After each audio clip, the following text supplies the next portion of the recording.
Okay, we're now on to our fourth paragraph in this structure.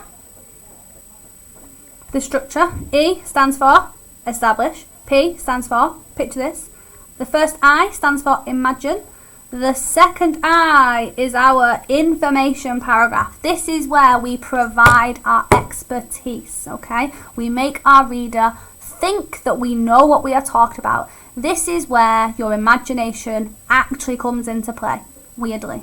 Yeah, we've done our imagining a better world, now you have to imagine that you're an expert. And as an expert, you know all the facts. Yeah, you've researched this study, you've written a doctorate, you've written a book on this study, you're really clever. Now, it is impossible for a 16-year-old to become clever, or anyone, in every single subject in the world, so we just have to learn how to make up facts. But they must be plausible, relevant, and interesting. Okay? 1 in 2 dogs are blind. It's not realistic, is it? They're not. Yeah, you might have 2 dogs at home and go, well, both my dogs can see, so that's not true. Yeah? Your facts must be believable. That's what plausible means. We must believe it. They must be relevant to the story, the article, the kind of focus of our topic, and they must be interesting, because if they're not, your reader will be bored. Okay? And also it'll suggest you're not very creative, and we know that you are creative. So, there are multiple ways to come up with facts, but essentially this is how we do it. Number 1, we think of numbers. So, something in something.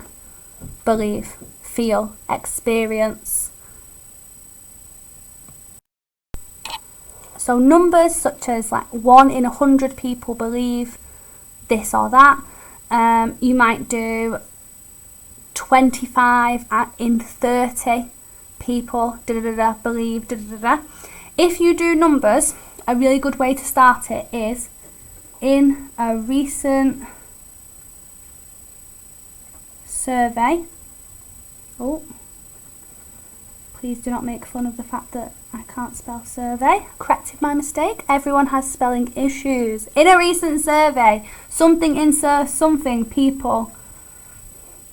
You might say believed, accepted, or didn't have, or have. Yeah, you just use numbers to like say what you want to say. Well, what might we say? In a recent survey, 8 in 10 children have experienced online bullying at one point before the age of 15. Yeah, I made that up. It sounds quite plausible though, doesn't it? Unfortunately. Yeah. Another statistic we can use is percentages, which is essentially what that is if you're good at maths. 1 in 10 is just 10%. Yeah. But percentages offer something else to another way to talk about it. So such as 85% of parents are unaware of their children's online bullying. Yeah, and that kind of gives us more to say. Not only are lots of children experiencing it, but lots of parents are unaware. Another use of facts that I really enjoy is when we call on an expert that we've had an interview with. Yeah, we obviously haven't interviewed an expert, but let's imagine that we have. So a really easy way to mention an expert is we give them a name, something, and in our appositive where we describe them, we say what expert they are. Dr. Richard, I was going to say Ayoade, but I'm pretty sure that's a famous person. I can't think of any last name.